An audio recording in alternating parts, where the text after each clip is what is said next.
Bom, pessoal, na segunda parte dessa, que é a nossa 22ª aula do curso, nós vamos abordar aqui máxima transferência de potência para circuitos com impedâncias complexas e os conceitos de tensão e corrente eficazes, tá? Então, aqui estão reproduzidos os slides relacionados com máxima transferência de potência para circuito resistivo, tá? Vamos só para relembrar, refrescar a memória aqui. Se você tem um circuito resistivo e você quer que esse circuito transfira a máxima potência para uma carga em função da resistência dessa carga, você sempre pode pegar o seu circuito e calcular o equivalente de Thevenin dele. Perfeito? Então, isso aqui que está à esquerda do par de nós pode ser qualquer circuito que você sempre pode representar através do equivalente de Thevenin. E daí, para calcular a potência transferida para a carga, ela vai ser, no caso aqui, RL, né, a resistência da carga, vezes a corrente que está fluindo pela carga ao quadrado, tá? Então, I aqui, que você, né, se você pegar a tensão da fonte e dividir pela soma das resistências, você tem essa corrente. Então, portanto, vai ser RL vezes esse I, né, V sobre R equivalente de Thevenin mais RL ao quadrado. Então, isso aqui vai ser a potência. E qual foi a abordagem para calcular, ou para tentar obter a impedância da carga que vai te dar máxima transferência de potência para a mesma, né? Derivar isso daqui e no ponto em que a derivada é nula, né, você vai ter um ponto de máximo, né? Você poderia ter um mínimo, um máximo ou inflexão, mas no caso aqui vai ser o ponto de máximo. Então, a gente simplesmente derivou essa expressão e calculou o valor da resistência da carga que zerava essa derivada. Então, a derivada está aqui. Tá? Então, para zerar o denominador, nós vimos que a resistência da carga tinha que ser exatamente igual à resistência equivalente de Thevenin. Ou seja, você quer máxima transferência de potência, você garante que esse valor dessa carga é igual à resistência equivalente do equivalente de Thevenin do circuito original.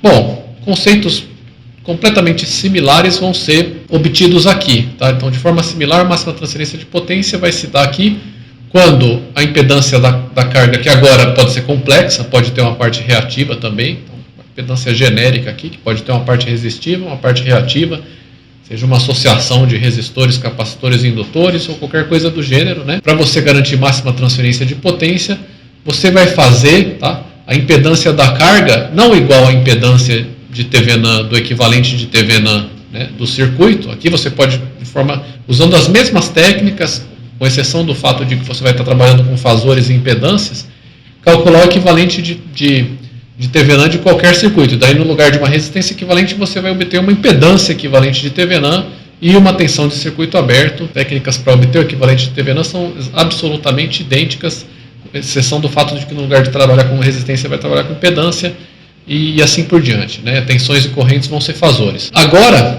tá, a impedância da carga que vai garantir máxima transferência de potência vai ser o complexo conjugado da impedância equivalente de Thevenin do circuito. Então, e daí fica fácil da gente ver por que tem que ser o complexo conjugado, tá? Porque daí a parte real, né, a resistência, então essa impedância da carga vai ter uma parte real, que é uma resistência da carga, né, mais J vezes uma reatância da carga. Mesma coisa, a impedância de Thevenin, na forma mais geral, vai ter uma parte real e uma parte imaginária, né? A resistência de Thevenin, que é a parte real da impedância de Thevenin, mais J vezes a reatância de Thevenin. Quando essas coisas são complexos conjugados, né, você vai ter que isso daqui vai ser igual o negativo disso aqui, né? Menos J x de Thevenin. Ou seja, isso daqui vai ser igual J vezes XL. De tal forma que quando você associar esses dois caras em série e somar, né, esse cara aqui vai cancelar isso aqui. Tá? Ou seja, se isso aqui for menos J XTH, né, supondo que você satisfez essa condição aqui, tá, você vai ter que JXL vai ser menos J XTH, e daí esse cara vai exatamente cancelar isso aqui. E a parte real, né, se eles são complexos conjugados, vai ser igual, ou seja, só que se for complexo conjugado, RL vai ter que ser igual a RTH. Então você recai na mesma condição que a gente tinha anteriormente, se isso aqui for satisfeito, porque a reatância cancela e as resistências são iguais. Então a extensão aqui para circuitos em regime permanente AC aqui trabalhando com fasores para a máxima transferência de potência é essa. A impedância da carga é o conjugado da impedância de Thevenin, do equivalente de Thevenin do circuito em questão. Tá? Então, e com isso, da mesma forma, a potência entregue à carga vai ficar da mesma forma que era anteriormente, 1 meio vezes a tensão da fonte equivalente de Thevenin, VOC ao quadrado, sobre 4 vezes aqui a resistência de Thevenin. Então você vai usar só a parte real da resistência aqui, mas essa expressão é similar ao que você tinha ali para circuitos resistivos. Tá? A potência máxima vai ser essa daqui. Por fim, pessoal, vamos dar uma olhada nos conceitos de tensão e corrente RMS ou eficazes. Né? RMS é root mean square em inglês, então a tensão eficaz, a tensão RMS, tá? Associada com uma tensão periódica, é a tensão contínua. Tá? Então a tensão de uma fonte contínua, por exemplo, de uma fonte DC, que entregaria a mesma potência média que a tensão periódica para a carga. Tá? Então essa é a definição de tensão eficaz. E corrente eficaz pode ser definida de forma absolutamente similar. Então a corrente eficaz, ou a corrente RMS, de uma corrente periódica, vai ser a corrente contínua, a corrente de uma fonte DC, que entregaria a mesma potência que a tensão periódica entrega à carga, a mesma potência média. Ou seja, imagina que você tem um sinal, uma tensão, uma corrente senoidal, tá? Vamos falar de tensão, mas a mesma coisa valeria para a corrente. Como a gente viu, essa tensão senoidal vai entregar uma potência média para a carga. Então, a tensão eficaz, ou a tensão RMS, vai ser a tensão de uma fonte DC, que vai entregar a mesma potência média para a carga. Aqui está representada só através de um resistor, mas uma carga genérica, pode ser uma impedância, né? Então a tensão eficaz vai ser a tensão DC, que vai entregar a mesma potência média que a potência senoidal está entregando. Essa tensão senoidal vai estar entregando uma potência média para a carga. Se você tivesse no lugar da tensão senoidal uma fonte DC entregando uma tensão DC igual a V efetivo, V eficaz ou V RMS, que está entregando a mesma potência para a carga, então esse valor de DC vai ser o valor eficaz da tensão senoidal. Para obter a expressão para corrente eficaz, por exemplo, ou para tensão eficaz, a gente pode considerar como carga um resistor. Né? Considerando uma corrente periódica I de T, tá? E a corrente DC I eficaz, a gente tem, né, que para que as potências entregues sejam iguais, tá? A potência entregue pela corrente periódica vai ser isso aqui, né? Então, 1 sobre T, como a gente viu, né, vezes a integral de 0 a T da potência instantânea, e como nós vimos, né, para uma carga resistiva vai ser R vezes I ao quadrado, tá? dt, vai ser a potência entregue pela corrente periódica. A potência média, né? A potência média entregue por uma fonte DC, né, de corrente, cuja corrente é I eficaz, vai ser isso aqui, R vezes I eficaz ao quadrado, tá? Então isso aqui seria a potência média entregue por uma fonte DC. Para que elas sejam iguais, a gente iguala as duas coisas, R vai cortar com R, e a gente pode isolar I eficaz nessa equação, né? Que basicamente é tomar a raiz quadrada dos dois lados. Então, no final das contas, você vai ter que I eficaz, né, o IRMS, é igual a raiz quadrada de 1 sobre T vezes a integral de 0 a T de I quadrado dt. Tá? Então, ou seja, isso justifica, inclusive, o termo RMS, porque é root mean square, né? A raiz quadrada do valor médio quadrático, né?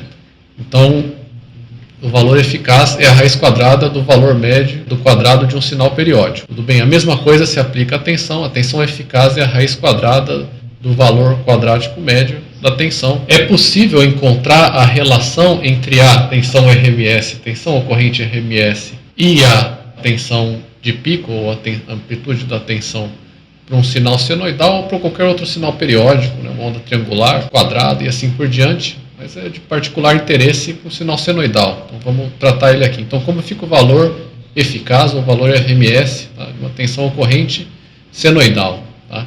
Então vamos considerar uma corrente, né, que no domínio do tempo I de T é cossenoidal, né, amplitude M, fase inicial 0, tá?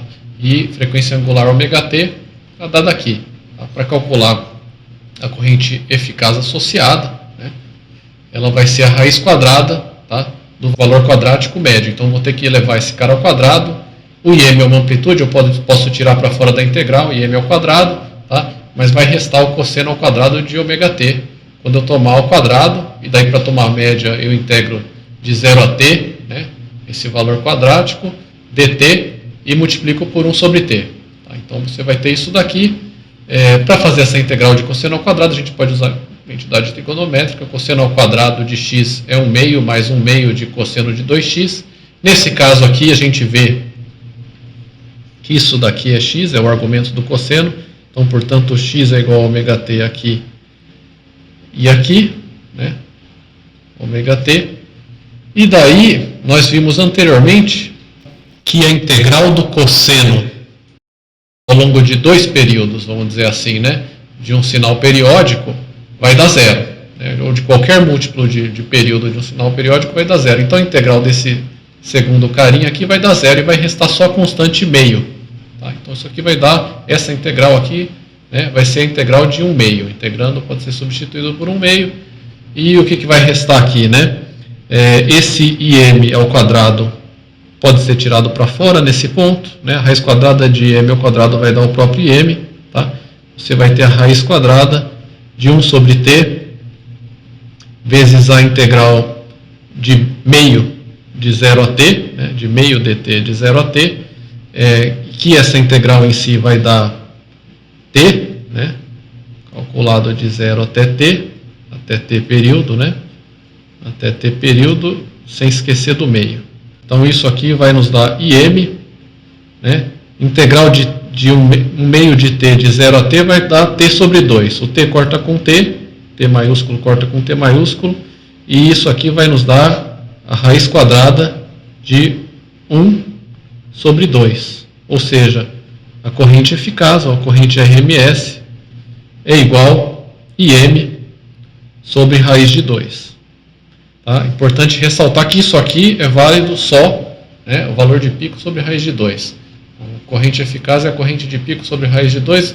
Uma tensão eficaz também seria, né, a tensão de pico, ou a amplitude da tensão dividido por raiz de 2. Mas é importante sempre ressaltar que isso aqui é válido somente para sinal senoidal. Tensão ou corrente senoidal. Sempre lembrar disso. Você deveria, para outros sinais aí, você pode calcular a tensão ou corrente eficazes em questão. Tá? Então, de forma geral, corrente eficaz ou tensão eficaz vai ser o valor de pico ou amplitude dividido por raiz de 2, que dá aproximadamente 0,707 vezes a amplitude, né? Para uma corrente senoidal, e para uma tensão senoidal você teria uma definição absolutamente idêntica.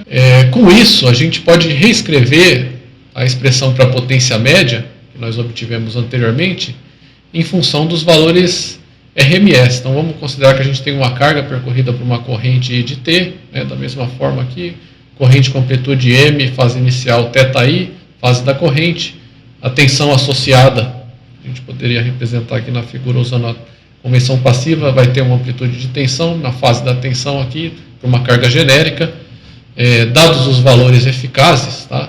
Então a corrente eficaz associada com essa corrente instantânea aqui vai ser a amplitude M, né, dividido por raiz de 2, como a gente acabou de ver. Tá?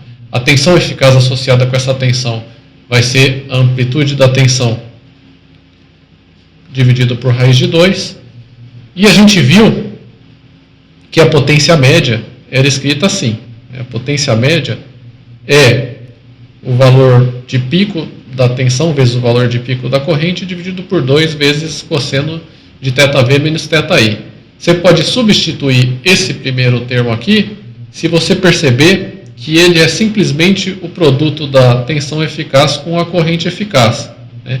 Esse termo aqui é V eficaz vezes I eficaz. Por quê? Quando você fizer V eficaz ou VRMS vezes IRMS, você vai obter, né, o valor de pico da tensão sobre raiz de 2 vezes o valor de pico da corrente sobre raiz de 2.